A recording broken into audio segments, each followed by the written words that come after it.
lugar donde podemos disfrutar de su amor, donde podemos disfrutar de su perdón, donde podemos disfrutar todo lo que Él nos ofrece. Y por eso es maravilloso poder exaltar y glorificar su nombre. Así que, hermanos, no se cansen de estar alabando el nombre del Señor. Vamos a leer, por favor, hermanos, en este capítulo que desde muy temprano, sin ponernos de acuerdo, hemos estado refiriendo, que es Lucas 24. Ya se leyó en la liturgia de las 6 de la mañana, se usó para una primera reflexión de parte de nuestra hermana Cecilia, y ahora vamos a leer el verso 1, pero nos vamos a pasar a los versos 13 al 15. Lucas 24, y vamos a leer el verso 1, y después vamos a continuar en el verso 13. Amén, hermanos. Lucas 24, 1, y de ahí nos vamos a pasar al verso 13 para continuar con la narración de este precioso día. ¿Cuántos ya están ahí, hermanos? Si no tiene una Biblia a la mano o en su teléfono, puede mirarlo también en pantalla. Está en versión NBI en pantalla, pero que usted pueda seguir también ahí la lectura en el nombre del Señor. Dice así: el primer día de la semana, muy de mañana, vinieron al sepulcro, trayendo las especias aromáticas que habían preparado y algunas otras mujeres con ellas. Verso 13, y he aquí, 2 de ellos iban el mismo día a una aldea llamada Emaús, que estaba a 60 estadios de Jerusalén. E iban hablando entre sí de todas aquellas cosas que habían acontecido. Sucedió que mientras hablaban y discutían entre sí, Jesús mismo se acercó y caminaba con ellos. Oremos en esta hora. Bendito Dios, alabamos y bendecimos tu nombre y nos acercamos a tu presencia, Padre bendito, para adorarte y glorificarte. Y te pedimos también, Señor, que nos ministres en el poder de tu palabra. Habla a nuestra mente y a nuestro corazón, y que podamos, Señor, en este día ser llenos de tu presencia, ser llenos de tu palabra y ser guiados, Padre bendito, por los caminos de vida eterna. Gracias, muchas gracias, Señor, por todo lo que tú estás haciendo hoy en medio de nosotros. Nos ponemos en tus manos, en el nombre de Jesucristo. Amén. Hermano, ocupe su lugar y siga alabando el nombre del Señor. Desde muy temprano hemos estado hablando de esta bendición de la resurrección. Jesús es el Rey resucitado. ¿Cuántos están de acuerdo con eso, hermanos? Jesús es el Rey resucitado, victorioso sobre la muerte. Fue reconocido entre los discípulos, está validado en las Escrituras, ya se ha sentado en el trono de gloria en los cielos, sobre toda la creación, sobre todo lo que vemos y aún lo que no vemos. Esta verdad, hermanos, esta verdad fundamental transforma nuestra fe, transforma nuestra teología y tiene que transformar nuestra vida. La resurrección de Cristo transforma nuestra manera de vivir. Y esta doctrina es parte de nuestra doctrina fundamental. Amén, hermanos, todos los que ya estudiaron doctrina, tenemos un principio doctrinal que habla de la resurrección de Jesucristo. Es nuestra base doctrinal. Y entonces esta doctrina es una verdad que debe cambiar nuestra vida y nuestra conducta. Cuando pensamos en la resurrección, de repente nos parece un cuento lejano, un cuento así como que quedó allá en la distancia. Pero, ¿qué sucedería, hermanos, si alguna persona famosa que haya muerto recientemente y fue noticia en periódicos, en noticieros, en redes, y que después de su muerte, al estar viendo las noticias o al estar viendo sus redes sociales, aparece que volvió a la vida. Imagínenlo por un momento, que alguien que usted escuchó que había muerto, surge la noticia de que volvió a la vida. Y esa noticia interrumpe los noticieros y usted, cansado de escuchar eso, cambia a otro canal, se cambia de red social y sigue siendo la tendencia, sigue siendo la noticia. Y dice, ¿qué está pasando? Va al trabajo, va a la escuela y todos hablan de ello. Todo el mundo publica, escribe en blogs acerca de esto y todos dicen, esto no había sucedido antes. Sería algo muy notorio. Tal vez usted ha conocido a alguien que resucitó.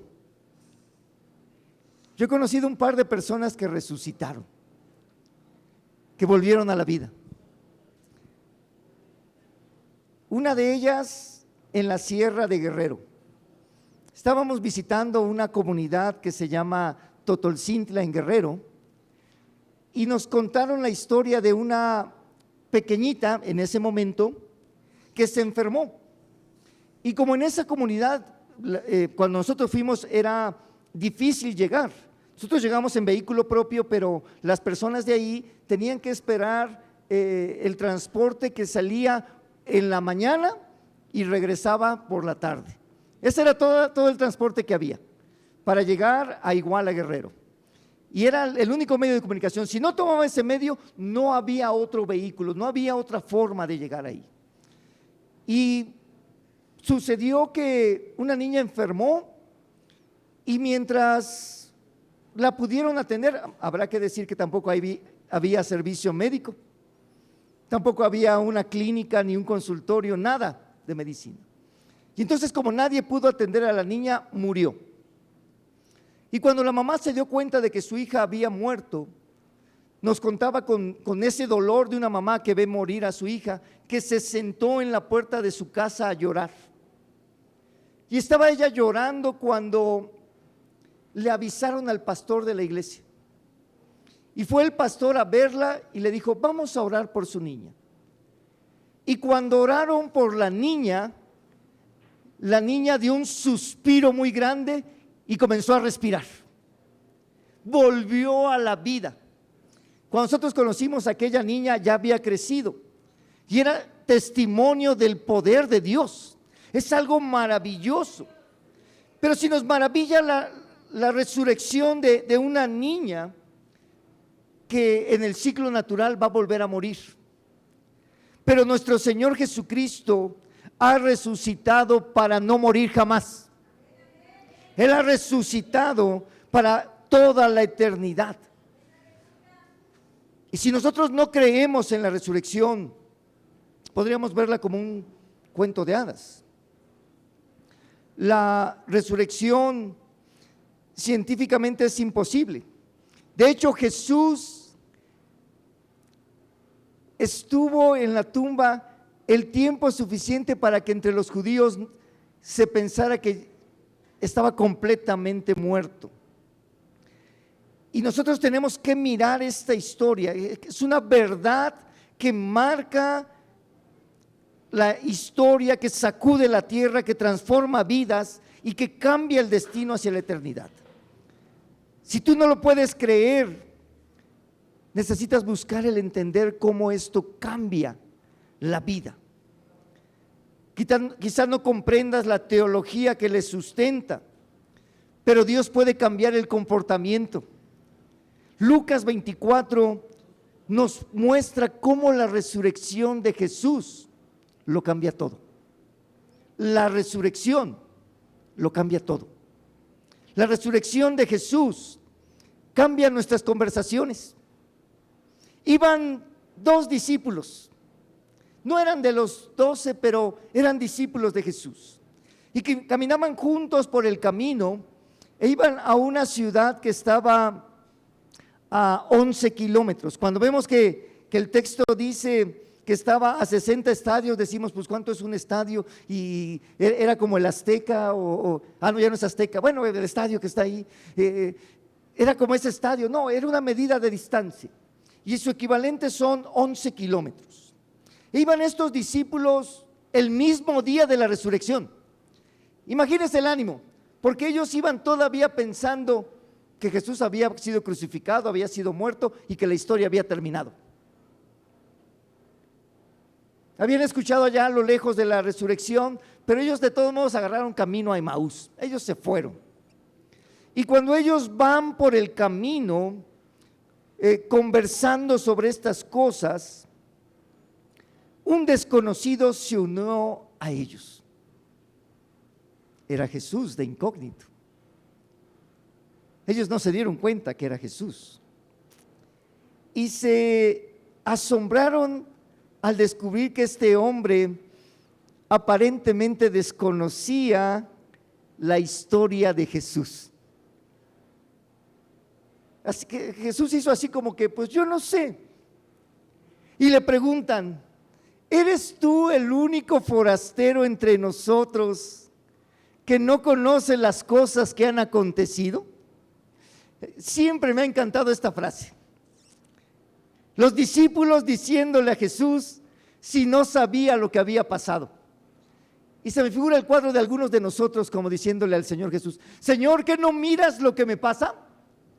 No sé cuántos han orado alguna vez así. Señor, ¿que no estás mirando que me tratan mal? Señor, ¿que no estás mirando esto? ¿Que no estás mirando lo otro? Y Jesús así viéndonos como si yo no lo supiera, como si yo no me hubiera dado cuenta. Estos discípulos iban así, oye, ¿que eres tú el único forastero que no conoce lo que ha pasado? Y siempre me pregunto cuántas veces le hemos dicho esto al Señor. Señor, ¿que tú no sabes? ¿Que tú no te das cuenta? Dios lo sabe todo. Dios lo conoce todo. Y los discípulos que iban ahí estaban hablando acerca de Jesús. Y el Señor Jesús empieza a hablar con ellos acerca de lo que Jesús había sido reflejado desde los tiempos antiguos. Y la verdad de la resurrección es tan impactante hoy como el día en que ocurrió. Debe de tener ese mismo poder transformador. No podemos tratar este asunto como una verdad fría que siempre has escuchado. Uno de los grandes riesgos que tenemos los seguidores de Cristo, los discípulos de Cristo, los cristianos, es que nos habituemos a hablar de la resurrección como cualquier asunto. Que nuestros hijos que levantamos muy de mañana se queden así como que, ¿qué pasó? ¿Qué? Es domingo de resurrección, ándale, córrele, camínale, vámonos. Que nos habituemos a decir, hermanos, tiene que ser de blanco y hay que traer flores y esto, y que nos hagamos legalistas. Que digamos, es que tiene que ser así. Y nos olvidemos de lo importante. No faltaría quien dijera, hermanos, si no hay desayuno, entonces no es domingo de resurrección. Porque lo importante sería el desayuno, ¿no? Y alguien dijera, no, hermano, en mis tiempos daban pancita, ¿eh? Bueno, si nos cooperamos, a lo mejor el año que entra hay pancita, ¿no? Nadie dijo amén, yo creo que no quieren, pero bueno. ¿Qué es lo importante de la resurrección? ¿Qué es lo importante de reunirnos hoy? ¿Qué es lo importante? Exaltar la gloria de Dios, reconocer que Él ha resucitado, que cambió la historia de la humanidad e hizo las cosas completamente diferentes. No podemos permitir que nuestra comprensión de la resurrección se limite a un día de celebración. Tiene que impactarlo todo, tiene que cambiarlo todo, tiene que hacer la diferencia en lo que nosotros somos. Hay personas que se centran únicamente en el nacimiento de Jesús y se quedan con la imagen del niño Jesús. Hay otros que se quedan en la cuestión de los milagros y solamente miran los milagros de Jesús. Hay otros muchos que solamente ven la cruz y se quedan con un Cristo colgado en la cruz. Mal haríamos nosotros si solamente nos quedamos con la resurrección. Tendríamos que verlo todo. Tendríamos que estar atentos a todo y dejar que la resurrección de Jesucristo transforme nuestras conversaciones. Hablar de ella con ese entusiasmo. Que la resurrección transforme la forma en que hablamos. Que el poder de la resurrección esté en nuestra boca. No es posible que si hemos recibido a Jesús como Señor y Salvador, la forma de hablar siga estando contaminada por malas palabras, por agresiones, por ofensas, por maldiciones. La forma de hablar tiene que cambiar, porque entonces no estamos creyendo en la resurrección. ¿Cómo está nuestra forma de hablar? ¿Todavía se me salen serpientes y escorpiones de la boca? ¿Todavía hay palabras en doble sentido? ¿Todavía hay intenciones malignas en la forma de hablar? La resurrección tendría que cambiarlo. La conversación de estos discípulos camino a Emaús fue cambiada. Ellos iban hablando con dolor, con tristeza, con angustia. Por eso tuvo que ir Jesús a cambiar la forma en que hablaban. Si alguien necesita que Jesús cambie su forma de hablar, dígale: Señor, cambia mi forma de hablar, porque todavía me enojo y se me salen todo el repertorio, porque todavía cuando se me sube la sangre a la cabeza me dan ganas de decirles de qué se van a morir dos que tres. Tiene que cambiar. La resurrección tiene que cambiar mi forma de hablar. La resurrección tiene que cambiar la forma en que yo me expreso. Y tendría yo que hablar de las maravillas de Dios. Tendría que yo hablar de lo que Dios ha hecho en mi vida. La resurrección tiene que cambiar la forma en que yo hablo. La resurrección tiene que cambiar cómo me expreso, mi vocabulario, los temas de conversación. Porque antes algunos al hablar presumían de sus destrozos, presumían de sus formas de vida incorrectas. Yo escuché muchas personas hablar así, que hablaban de sus parrandas, de sus juergas, de todo aquello que hacían. Y si Cristo ya cambió nuestra vida, tendríamos que dejar esas malas conversaciones para empezar a hablar de lo que Dios ha hecho en nosotros, para empezar a hablar de lo que Él ha transformado en nuestra vida. La resurrección tiene que cambiar nuestras conversaciones. Pero además de esto, la resurrección de Jesús tiene que cambiar nuestra forma de acercarnos a la palabra. Mientras caminaba sigilosamente Jesús con estos dos discípulos, este forastero los llamó un par de insensatos. ¿Qué ustedes no entienden? ¿Quién es Jesús? Y se me quedaron yo viendo algunos: hermano, ¿a poco Jesús les dijo eso?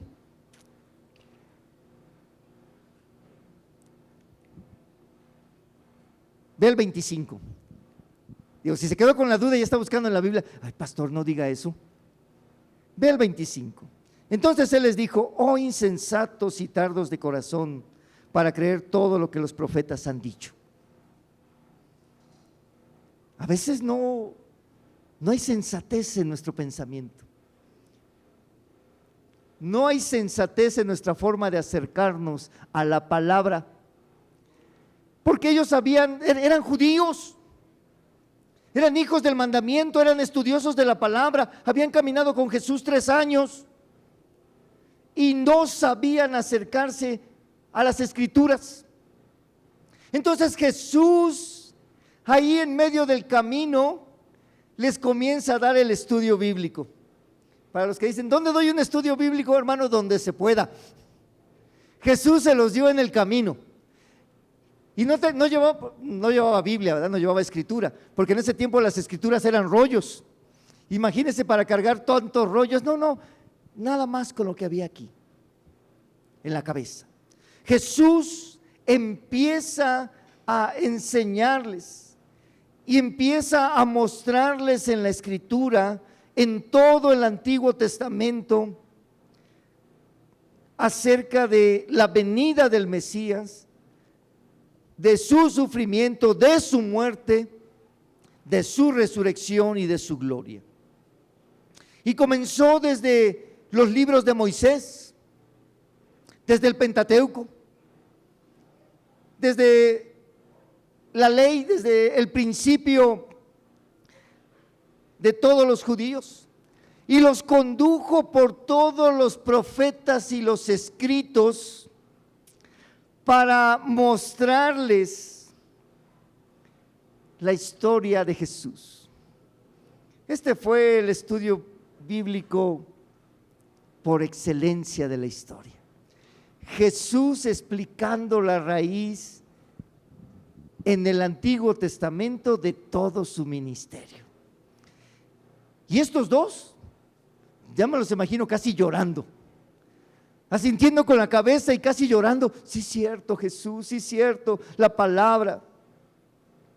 Y en esta forma de reflejar cada profecía, cada mensaje acerca de la venida del Mesías y de su resurrección.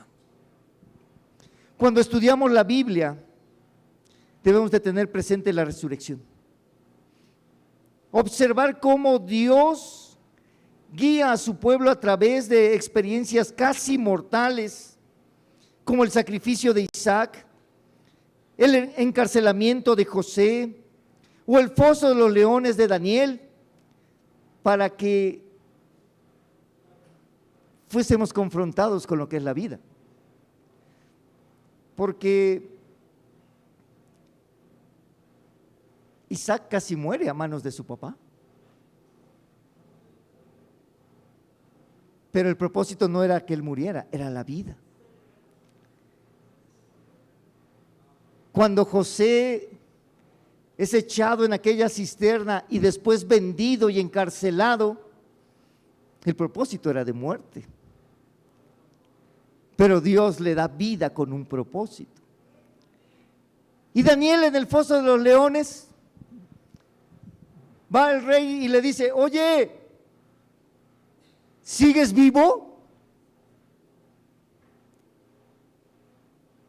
¿Qué podría quedar vivo de un hombre en un foso de leones?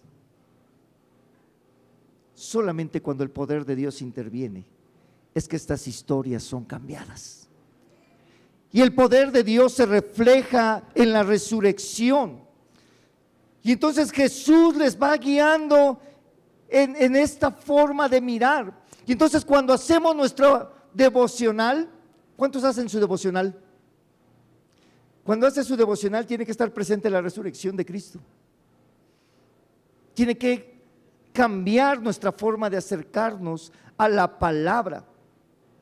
Cuando estamos en la escuela bíblica, cuando estamos en la reunión de célula, cuando estamos en alguna reunión de amigos, todo tiene que cambiar, porque la resurrección, el propósito de vida recorre desde el principio hasta el fin, que el poder de Dios se manifiesta para vida. Nosotros tenemos que tenerlo claro, porque hermanos, el apóstol Pablo lo dijo muy claro: y si Cristo no resucitó, vana es entonces nuestra predicación, vana es también nuestra fe. O sea, si Cristo no hubiera resucitado, hermano, en vano la desmañanada de hoy. Si Cristo no hubiera resucitado, en vano todo lo que hemos hecho. Sería muy triste, ¿verdad? Pero le tengo una noticia: Cristo ha resucitado. Y todo lo que nosotros hacemos tiene un sentido y tiene una ruta donde Dios está tomando propósito de vida eterna para nosotros. Entonces nuestro estudio de la palabra, nuestra predicación tiene que estar impactado por la resurrección de Cristo. La forma de acercarnos a la palabra tiene que ser así. No leemos la Biblia como un texto filosófico. No leemos la Biblia como un texto que se nos atraviese y no tengo nada que hacer. O decíamos en la semana, es que tengo sueño. No me da sueño, me da insomnio. Pues voy a leer la Biblia para que me dé sueño. Porque pues, cuando la predican me da sueño, imagínense leyéndola yo solito en mi cama, seguro me duermo. No es para eso la Biblia, es para que nos refleje la oportunidad de entender la vida que Dios ha traído a nosotros, que podamos entender el propósito que tiene.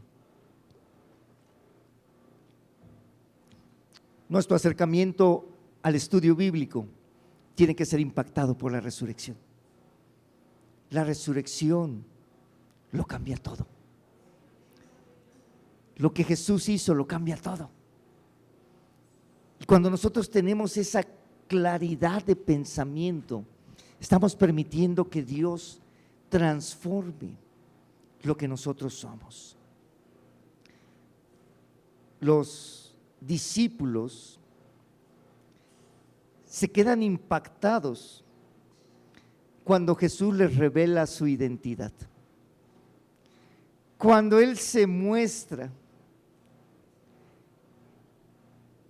Jesús les abre los ojos a sus discípulos y en ese instante lo reconocen.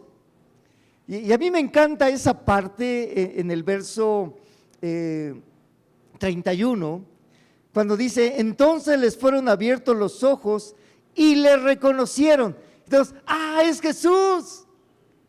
Pero en ese mismo momento, Él desapareció de su vista. Cuando por fin nos damos cuenta de cómo son las cosas, sentimos que Jesús se va. Cuando por fin nos damos cuenta que está sucediendo algo maravilloso, ya no está. Cuando Jesús les revela, les enseña la verdad, entonces viene el entendimiento. Y entonces el testimonio es transformado, es cambiado.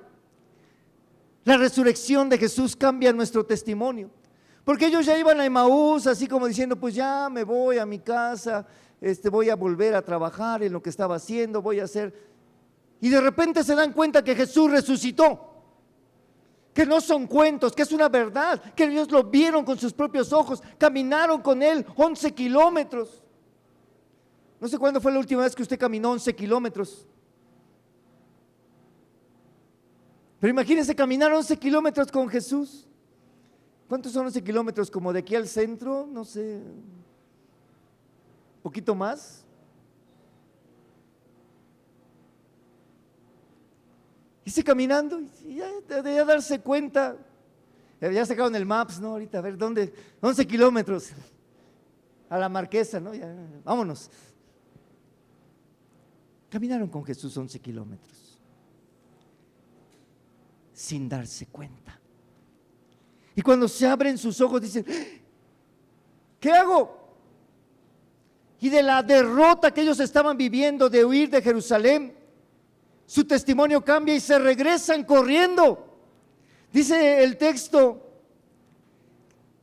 y levantándose en la misma hora volvieron a Jerusalén. O sea, ya habían caminado 11 kilómetros de ida y se regresan rápido a Jerusalén. Porque tenían que dar a conocer la noticia de que se habían encontrado con Jesús, de que Jesús había resucitado.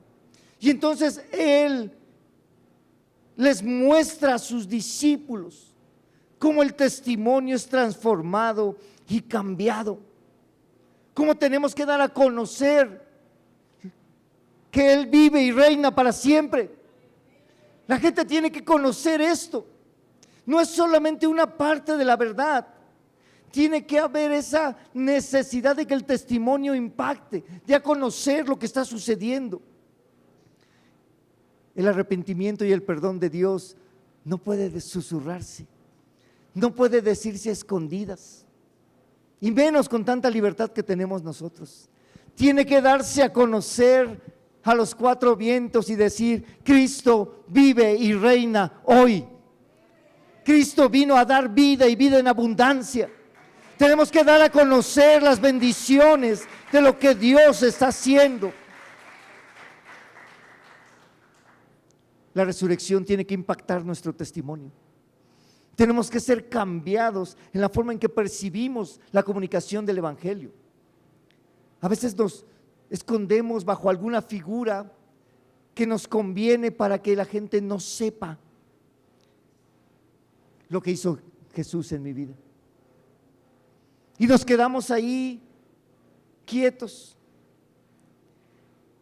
Debería ser un placer para nosotros hablar acerca de Jesucristo con el que está necesitado. Deberíamos de sentirnos motivados por la resurrección de Cristo, que Él vino a cambiar nuestra vida, y decirle a las personas lo que Él hace, que Él cambia nuestra manera de pensar, que Él cambia nuestra manera de vivir, y que nuestro testimonio respalde esto. Muchos están buscando cómo aliviar su carga, su culpa, su vergüenza por el pecado que domina sus vidas. Y este alivio viene del Evangelio de Cristo. Este alivio viene de la transformación que nuestro Señor Jesucristo ha venido a hacer. Cuando nosotros tenemos esa bendición de darnos cuenta del poder de la resurrección, no podemos quedarnos callados, porque la resurrección viene a cambiarlo todo. La resurrección viene a hacer la diferencia en todo lo que hacemos. Tendríamos que darlo a conocer. Cuando en el corazón de Europa se vivió los horrores de la guerra, las personas que estuvieron cautivas sufrieron mucho. Quienes sobrevivieron en los campos de exterminio estaban ahí agazapados. Tal vez usted ha visto alguna película de eso. Estaban escondidos y de repente empezaron a escuchar a lo lejos el ruido de los que salían huyendo porque había terminado la guerra, pero ellos no lo sabían. Y de repente salieron de sus escondites y empezaron a darse cuenta de que los perseguían ya no estaban, que los que habían estado matando a sus amigos y hermanos ya no estaban. Y empezaron a asomarse y se empezaron a decir uno al otro: creo que somos libres, creo que somos libres. Y caminaban y se encontraban otros: somos libres. Con cuánta alegría aquellas personas escucharon que la guerra había terminado y que eran libres. Y saben, nosotros no somos libres de una dictadura o de alguna opresión humana. Nosotros hemos sido libres del pecado, hemos sido libres de las garras del maligno, hemos sido libres de la muerte eterna. Y tenemos que salir y proclamar con voz en cuello que la resurrección de Cristo vino para darnos libertad, que Él vino para darnos vida, que Él es el primogénito de la creación, que resucitó. Y sabe algo, si Cristo resucitó, nosotros vamos a resucitar. No sé, muy probablemente si nos toque terminar nuestros días pero a lo mejor Cristo viene pronto. Pero sabe, si nos toca morir, tenemos esta esperanza. Si Cristo resucitó, nosotros también vamos a resucitar. Si alguno de sus seres queridos ya terminó sus días, ya descansa en el Señor, ¿sabe cuál es la promesa? Que va a resucitar,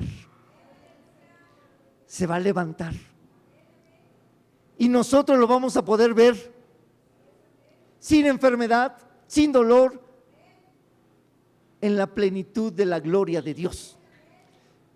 Esta es la promesa de la resurrección, hermanos. Si Cristo resucitó, nosotros vamos a resucitar. Y eso lo cambia todo, hermanos. Nos da una esperanza, nos da una ruta. No importa todo lo que suceda aquí, vamos a estar con el Señor en la eternidad. Por eso Él subió a los cielos con poder y gloria para decir: esta es la primicia. Voy a preparar lugar para ustedes, para que donde yo esté, ustedes también puedan ir.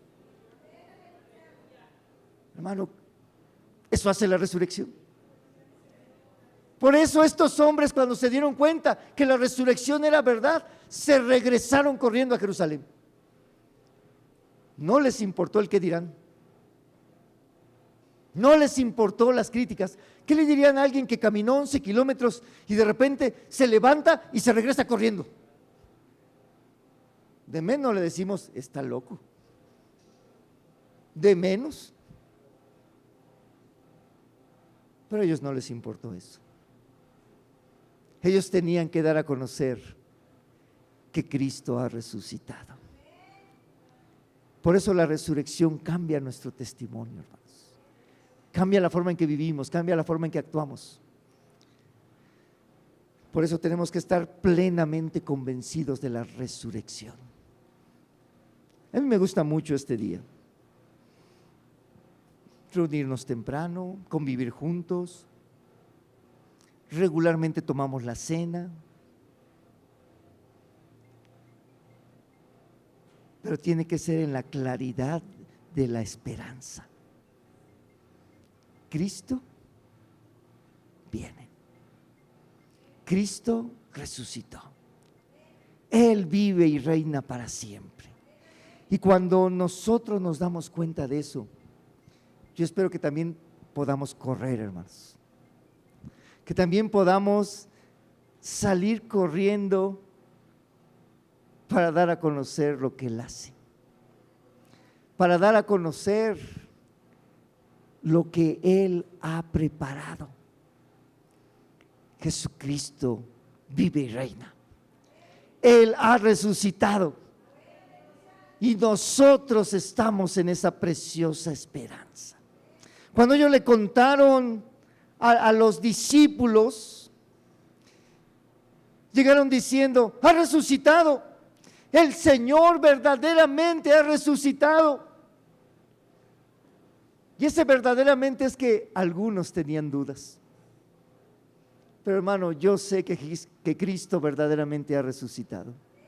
Que el Señor se levantó de entre los muertos con poder y gloria. Que no está en la cruz clavado, no está en una tumba sepultado. Él se levantó con poder y gloria para mostrar la esperanza que nosotros tenemos. Porque si Él resucitó, esa es la esperanza para todos los que creemos en Él. Así que, hermano, nos afirmamos en esa esperanza. Nos afirmamos en esa bendición que Cristo vive y reina por la eternidad. Así que, hermanos, vamos a celebrar al Señor. Y si alguien necesita que su vida sea cambiada, es un buen momento para decirle: Señor, cambia mi forma de conversar, cambia mi forma de hablar. Mira, traigo una boca que, ay Señor, ¿qué te platico si tú ya viste? ¿Qué te digo si tú ya me oíste? Porque hay que recordar que el Señor lo escucha todo y lo ve todo. Señor, ¿qué te digo si tú ya me escuchaste? Señor, necesito que cambies mi forma de acercarme a la palabra porque no alcanzo a ver mucho. Leo y leo y leo y no se me queda nada. Hay hermanos que dicen: hermano, ¿puede orar por mí para que se me caiga el teflón? Porque no se me pega nada. Dios hace eso. Si tú necesitas que el Señor cambie tu testimonio, el poder de la resurrección hace eso. Con los hombres que iban camino a Emaús, el Señor cambió todo eso. Cambió su forma de hablar, cambió su forma de ver las Escrituras, cambió su testimonio. Y nosotros podemos ser transformados hoy, porque el Señor que resucitó hace casi 2000 años sigue siendo el mismo hoy, porque Él es el mismo ayer, hoy y por los siglos.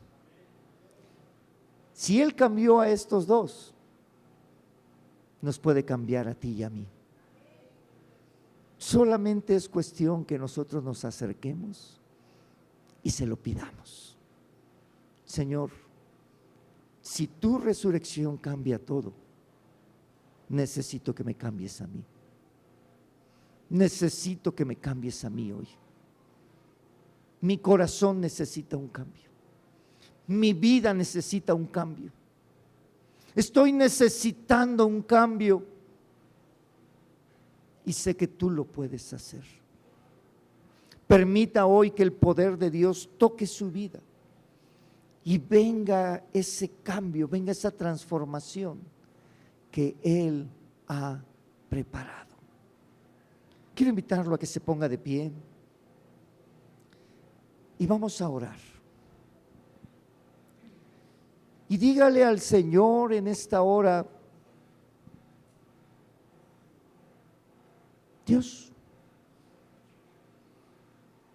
estoy necesitando un cambio. Estoy necesitando que tú cambies todas las cosas. Dígale hoy a nuestro Señor: cámbiame, transfórmame, haz la diferencia. Y si usted quiere venir al altar en esta hora, tiene esa oportunidad de poder acercarse y venir al altar y decirle: Señor,